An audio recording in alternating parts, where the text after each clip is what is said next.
The recruiter's laughter still echoed in his mind years later, not as humiliation, but as fuel. Jamal Carter had been told he didn't sound like a Marine, that his accent was too thick, his words too slow, but on a scorching battlefield, with 38 lives hanging in the balance, those same words, sharp, deliberate, unshakable, would cut through the chaos like a blade.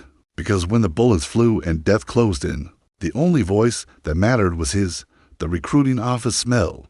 Like stale coffee and cheap cologne, Jamal Carter stood at attention, his back straight, his eyes fixed ahead. He had dreamed of this moment since he was a boy joining the Marines, serving his country. The recruiter, a thick-necked sergeant with a smirk, barely glanced at his paperwork before chuckling. "Say that again, kid. Where are you from?" "Kingston." "Jamaica, sir," Jamal repeated, his accent rich and deliberate. The recruiter snorted, shaking his head. "Man, we ain't got time for you to repeat every order 3 times. You ever even held a gun before?" Jamal clenched his jaw, but said nothing. He had faced worse than this. 3 years later, the desert wind howled like a wounded animal. Gunfire cracked in the distance. A squad of Marines was pinned down, 38 men trapped in a kill zone. Their radios were jammed. Their lieutenant was dead. Then, over the chaos, a voice cut through deep, commanding, unmistakable. "Move left flank, suppressing fire now." It was Sergeant Carter. The same man who had been mocked for his accent now barked orders with such authority that no one hesitated. His team moved like shadows, flanking the enemy, laying down cover. One by one, the trapped Marines scrambled to safety. Jamal didn't stop until the last man was clear. Back at base, the same recruiter, now a grizzled staff sergeant, stood in the crowd. As Carter was awarded the Navy Cross, their eyes met. The recruiter opened his mouth, then shut it. Jamal just smiled. "No need to repeat myself this time, sir." The room erupted in cheers, but the loudest sound was the silence of a man who had learned late that strength has no accent. The recruiter's face burned.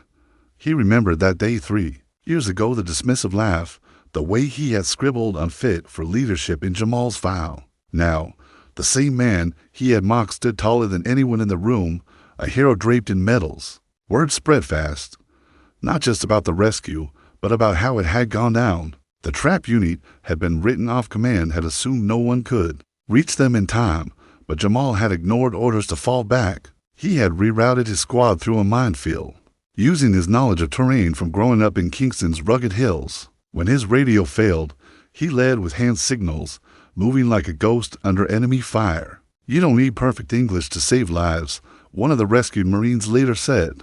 "You just need to know what the hell you're doing." The recruiter couldn't shake the guilt. One night, he found Jamal in the barracks. "I owe you an apology," he muttered, staring at the ground. Jamal studied him for a long moment.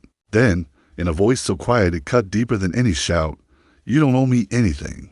But the next kid who walks in with an accent, you owe him better."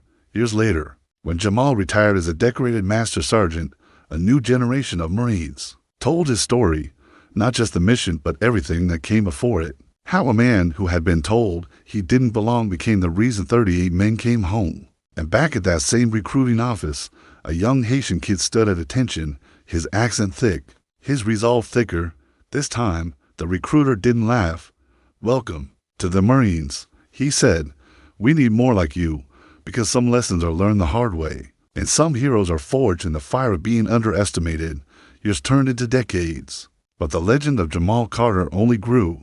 His story wasn't just passed down in Marine Corps lore, it became required reading in leadership courses. The Carter maneuver was studied in colleges, a textbook example of audacity, adaptability, and the unbreakable will to bring your brothers home. At a Veterans Day ceremony, an older Jamal, now with streaks of gray in his close-cropped hair, stood before a crowd of fresh-faced recruits. As he spoke about sacrifice and brotherhood, his sharp eyes locked onto a familiar face in the audience. The recruiter.